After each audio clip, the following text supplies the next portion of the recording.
Shalom, Yasharallah. This is your brother Dawada, coming back at you with this here truth again. First and foremost, I want to give all praise unto Yahweh, Bahashim, Yahweh Shai, Bahashim, Rakakwadash. Double honor to the apostles and the elders of Great Millstone that taught us this truth and that rule well. And salutation and much love for you, Akim, pushing this truth and sincerity in the four corners of the earth, and enduring afflictions to feed and edify the elect.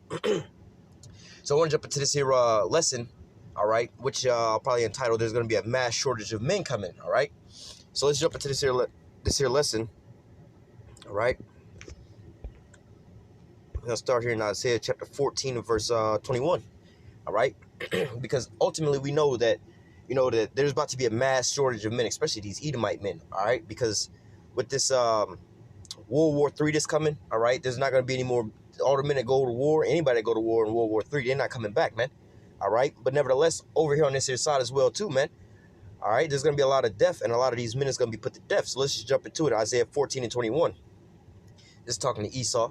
Prepare slaughter for his children for the iniquities of their fathers, that they do not rise nor possess the land, nor fill the face of the world with cities. All right. Again, this is talking about Esau, going into the downfall of Esau and his kingdom. All right. Verse 22. For I will rise up against them, saith Yahweh of hosts, and cut off from Babylon. All right. That's, modern day America. The name, the remnant, the son, and the nephew, saith Yahweh. All right. Which is cutting off that male seed line. All right. With, because you are who your father is, all right? So if you let's just talk about planting, right? Food, vegetables and things like that, you got to have, let's just keep it in layman's terms. You got to have two parts to be able to grow fruits and vegetables. You need the seed, and you also need the earth to put it in, the dirt to put it in, Well, if you have, the seed, you can take the seed anywhere in the world and put it inside the dirt, you know what I'm saying, to get this here produce to start growing, But nevertheless, when you go around to, the dirt, you remove the dirt or whatnot, hey, you can put any kind of seed inside of that, and it's going to grow. Let's say you're growing tomatoes, right? Well, if you take the tomatoes out and you plant the tomatoes, let's say you plant in Florida, you take them to California, you can plant them over there, you're still going to get tomatoes, all right? Now, if you take the dirt, the same dirt, and you put watermelons in there, you're going to get something completely different, all right? So let's just say if the men were the tomatoes, right, these Edomite men were the tomatoes, all right, and you get rid of that seed, all right, it's not going to be no more tomatoes growing left, right? So it says, for I will rise up against them, saith Yahweh of hosts, and cut off from Babylon the name, the remnant, the son, and the nephew, saith Yahweh, which is that male bloodline, all right, meaning, or the male seed line, they're not going to be reproducing anymore, all right, talking about these Edomites, all right, so let's go from there.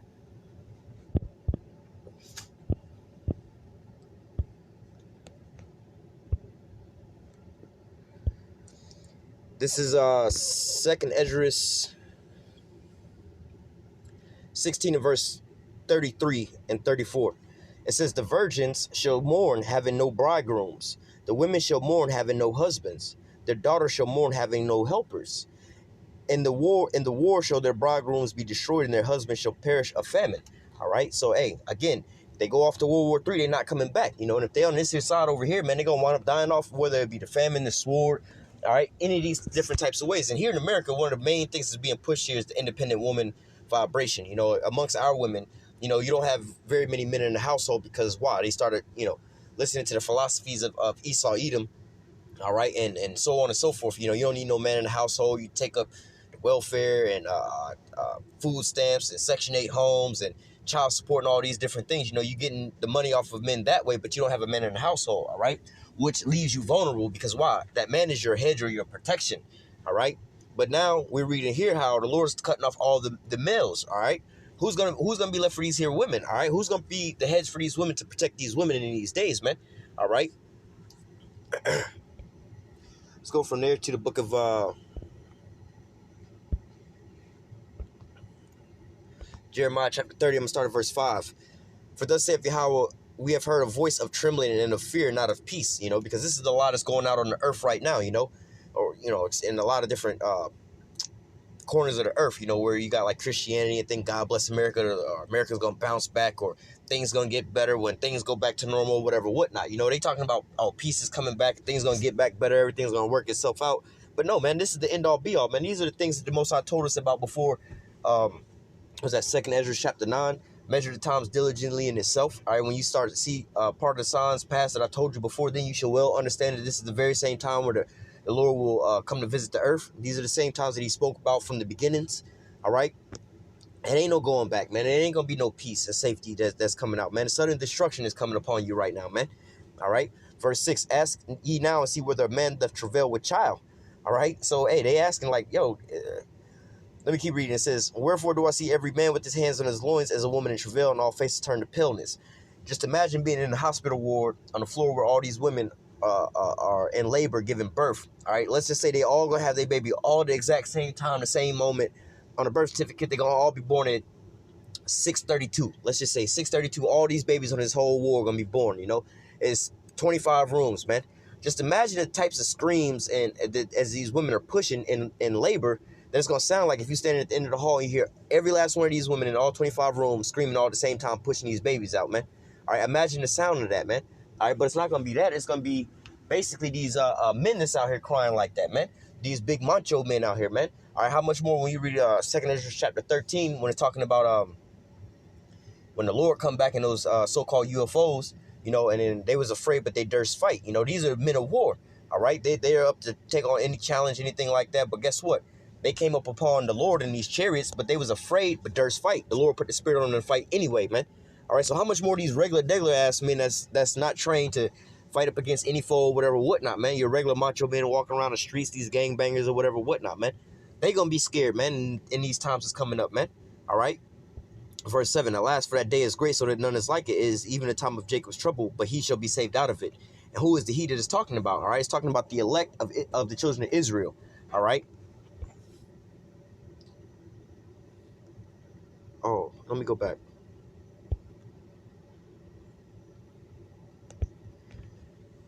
Second Ezra 15 and 14. Woe to the world and them that dwell therein, for the sword in their destruction draweth nigh, and one people shall stand up to fight against another, and swords in their hands. All right. Verse 16. For there shall be sedition among men, and invading one another. They shall not regard their kings nor princes, and in the course of their actions shall stand in their power. All right. So what you see being built up in these scriptures is basically like an all-out battle royale, man. All right, you're going to have World War III going on the other side of the globe over there, like the Middle East. All right, but here in America, you're still going to have, how do you call it, a chaotic state brewing over here, man. Everything's going to start going haywire over here, man. A shortage of food, all right, lockdowns and everything like that. You're going to start seeing, you know, not just say men versus women, but everybody versus everybody just defeat their own family, man. All right, and it's going to turn out to be, you know, you're going to have certain factions that's going to band themselves together. You see this right now with the Black Lives Matter movements and these patriots or whatever, whatnot, and so on and so forth, man. All right. And you see how the police is killing off of a lot of our people and everything like that. But the pot is going to boil a lot hotter than that, man. It's going to boil all the way over, man. Until it's an all-out battle royale out here, man. And you have a lot of these women that's out here super proud and everything like that. Is, oh, I'm good at this and that. They got all they're worrying about is their looks, their Instagram followers, and all this and that, man. And talking about they don't need no man. They miss independent and everything like that. And still, their number one enemy in their eyes is still the so-called the black man, man. That's their number one enemy in their eyes. But they don't realize that ultimately, you know, with all this hatred towards the so-called black man, just think about that. When they see Yahweh shall return and he's a so-called black man, what the fuck? How you gonna feel in that time, man? All right, just like Wisdom of Solomon chapter 5 talk about, man. All right? How they gonna say, hey, man, they gonna be, let me grab that real quick. Wisdom of Solomon 5, I want to say verse 3. Yeah. Wisdom of Solomon 5 and 3. Now, this is basically what these Edomites and stuff is going to, these Christians is going to be saying when they see the Lord come back to save his people, which are the so-called Negroes, Latinos, and Native Americans. But you got these so-called white ministers and the vocabs, basically. You know, these folks or whatever, whatnot, that's going so hard about God love everybody and he going to save everybody, right? It says, and they repented and groaning. Let me see.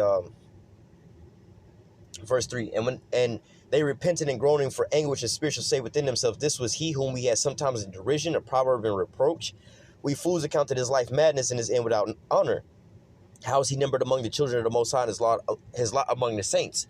All right, you know, this is what Esau is going to ultimately be saying. How is he, you know, among the children of Israel? You know, how are they the real Israelites? But not just that. And it says, how is his lot among the saints? How is this man one of the elect? All right. So these women are going to be saying the same thing in these times, man. They old bum ass baby daddy.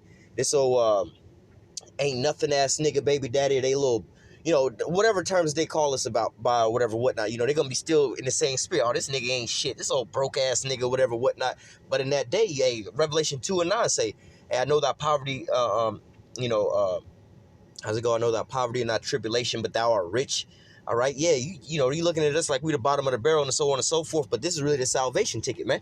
All right, all these so-called what better off doing men in this society that you see that's living it up, these Edomites, these men that's over here of our nation that's over here just living after their flesh and everything like that, man. All right, or these military men, you think that these men got it better because why? They driving these super nice cars, living in these nice houses, got these extra bags and so on and so forth, man. But they gonna all wind up dying off anyway too, man. Who's gonna be your salvation in that time, man?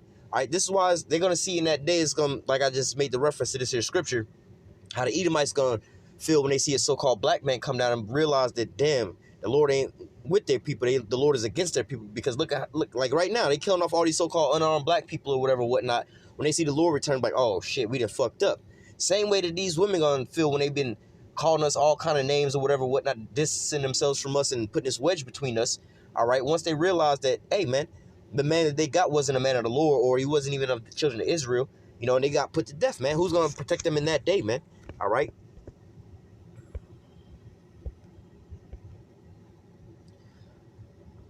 So let's go back down to Second Ezra 15 and 15.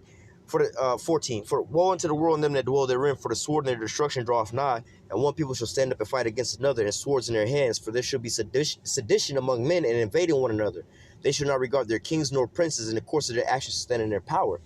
And the man shall desire to go into his city, and shall not be able, for because of the pride of the city shall be destroyed, and the house shall be destroyed, and the men shall be afraid. All right.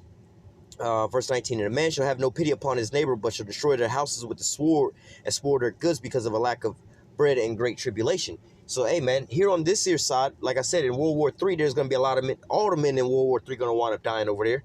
All right, they're going to be buried in the sands of time. But the men that's over on this here side, all right, you're going to have a battle royale going off on your hands over here, man. Battling for food, man.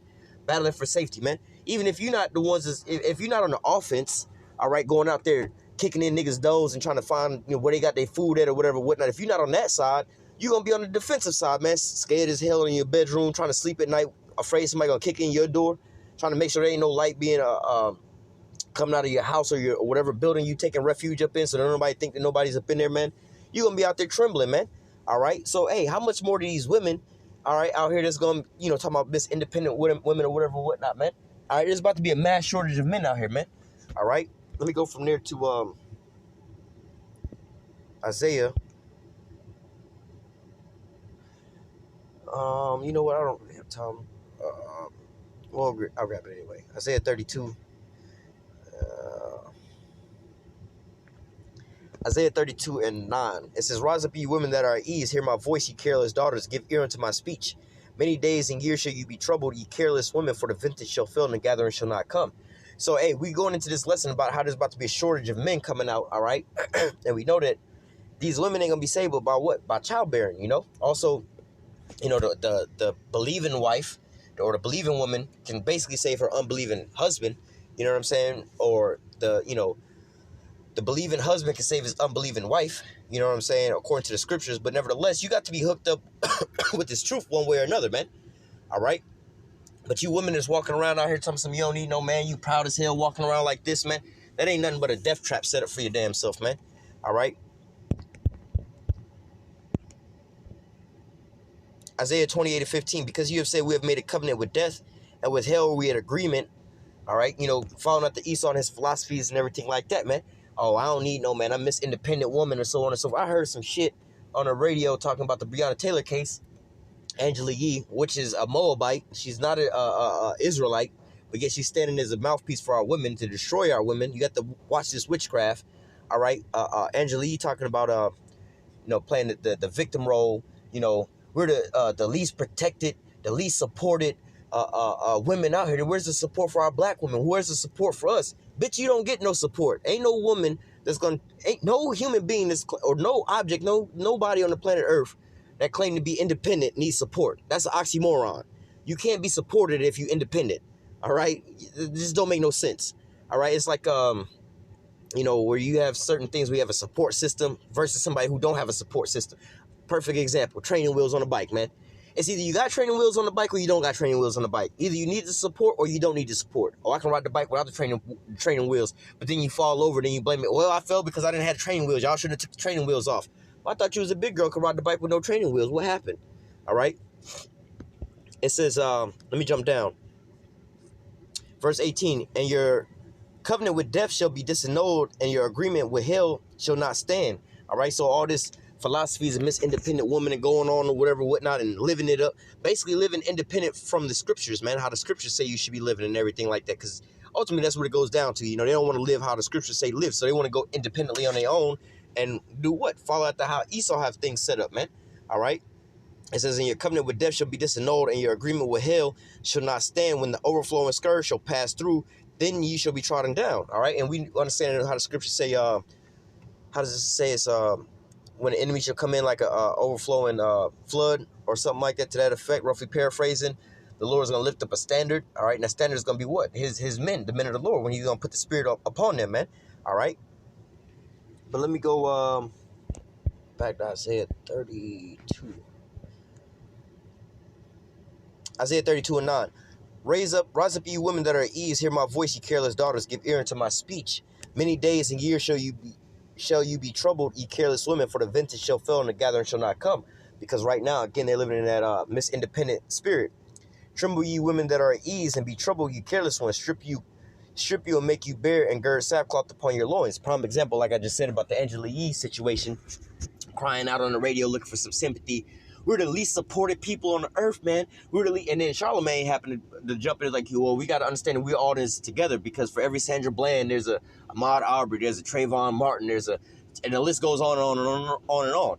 But yet and still, we understand that how these people, you know, the people that own the radio stations push them to push these narratives. And if you understand about Angela Yee, this goddamn thought, you know, she's how do you say it, an agent that was placed in there to set up destruction and everything like that. When you look at that dynamic, your boy, the light-skinned dude, he a simp anyway. He gonna just follow whatever. All right, but you got really two power factions over there. You got Charlemagne, who was cooning and shit like that. But now Charlemagne be saying some somewhat deep shit to make you think about certain things. And as you see, he's actually about to leave the Breakfast Club and do his own thing.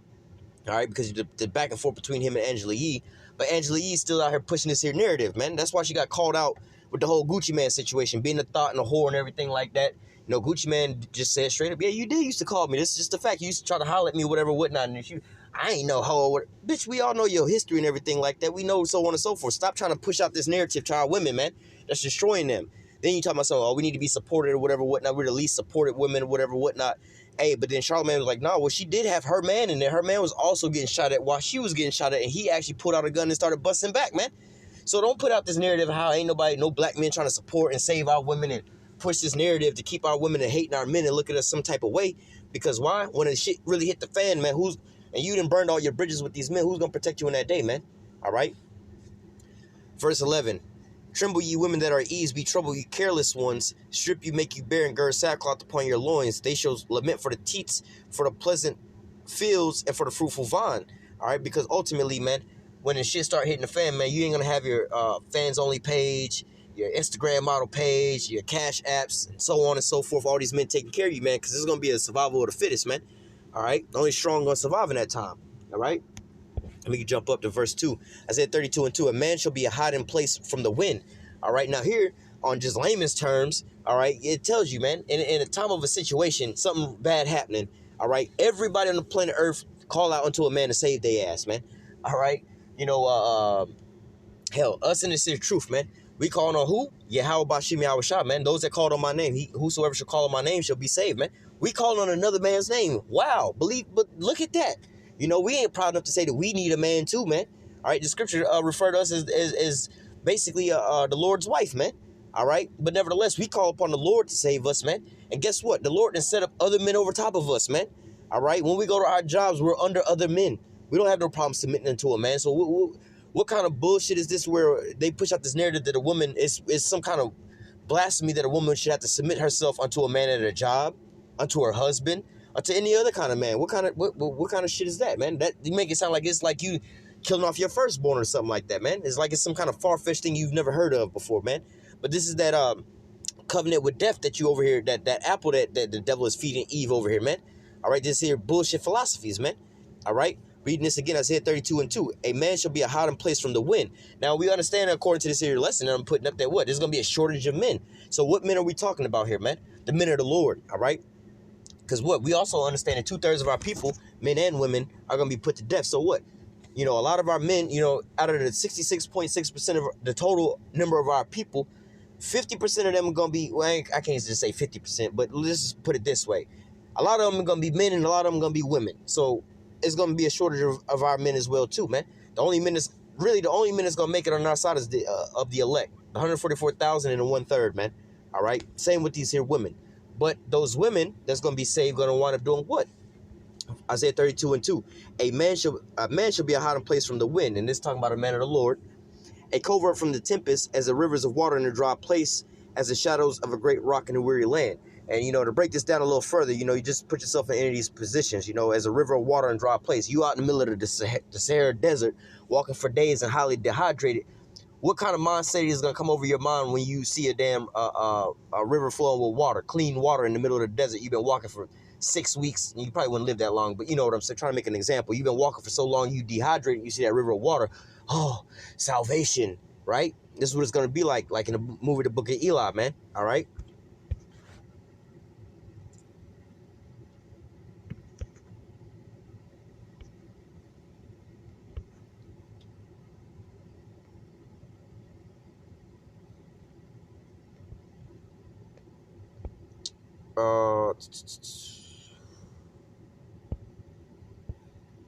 Salakia.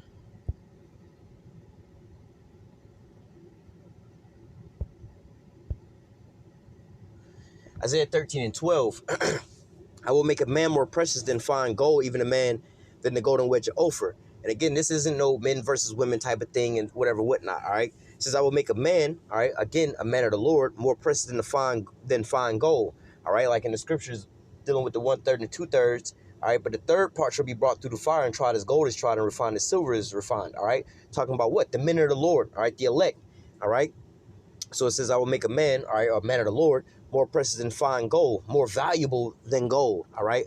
Even than the golden wedge of Ophir, all right? And so that's talking about the gold that's coming from over here, that real good gold, man. All right, so what? A man of the Lord is going to be more precious than the gold out of the choice place of gold, man.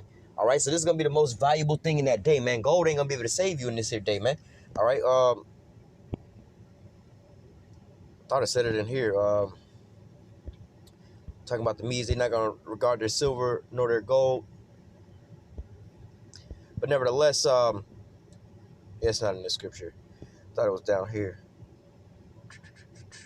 Yeah. Verse 17. Behold, I will stir up the Medes against them. They shall not regard silver, and as for gold, they shall not delight in it.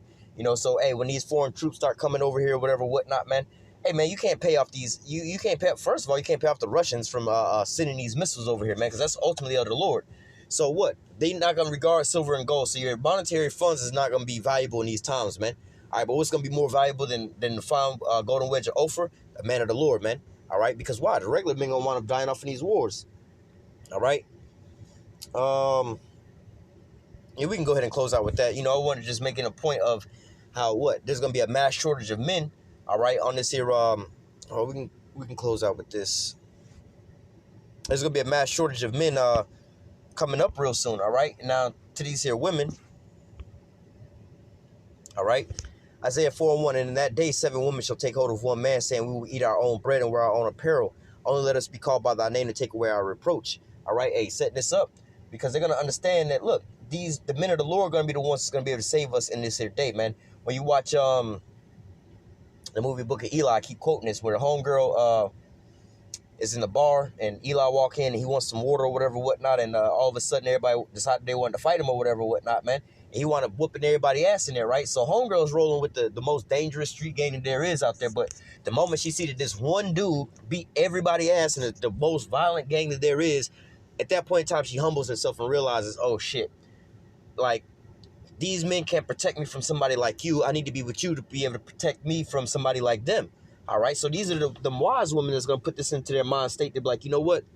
We need to be with a man of the Lord. All right? They're not going to be, they're going to humble themselves. They're not going to be walking around like these proud-ass women in these days, man. Ultimately, like we brought out earlier, the men that's going into these militaries, they're not coming back, man. All right? So when these women that have these men, oh, my husband, an army man or whatever, whatnot, they get that knock on the door and that folded up flag.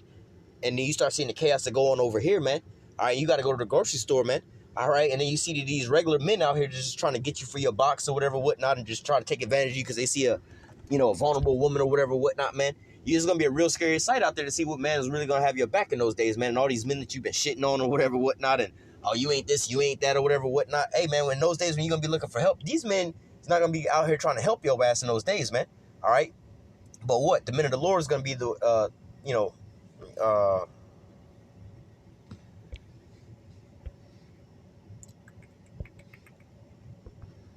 Isaiah 33:6, and wisdom and knowledge should be the stability of thy time and the strength of salvation. The fear of Yahweh is his treasure. Because while the men of the Lord is going to be prepped with this here knowledge, man, they're going to know the way to get out and make certain moves in this here times that's coming up, man.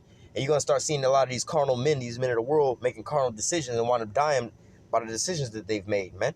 All right, but what the men of the Lord, they're going to wind up having this here light and this here darkness. They're going to have the way to getting up out of these situations, man. All right, you're gonna just alone right now. You see this here scenario right now, especially when the COVID lockdowns first started happening, man. All right, everybody had this certain look on their face or whatever, whatnot, man. And then the men of the Lord, we walking around, smiles on our faces and everything like that. Hey, we bring this out all the time. How we were going to the grocery store when everybody else was going to the grocery store buying toilet paper and stacking up their buggies. They got their buggies super full, worth of some shit, this and that. We going to the grocery store buying bottles of wine, and they like, what the fuck? Why y'all ain't worried like everybody else where we over here trying not to die and starve out here and y'all over here buying wine? Who the fuck need wine right now? Like, yo, bro, we not worried about no shit like that. Why everybody else got that troubled look on their face and everything like that, we not so troubled and everything like that, man. So they're going to see this here look on our face and they're going to understand these men ain't troubled and scared like everybody else is scared, man. All right? Going in that, I quoted that, or I read it earlier, dealing with Jacob's trouble, but I want to grab this and we'll close out.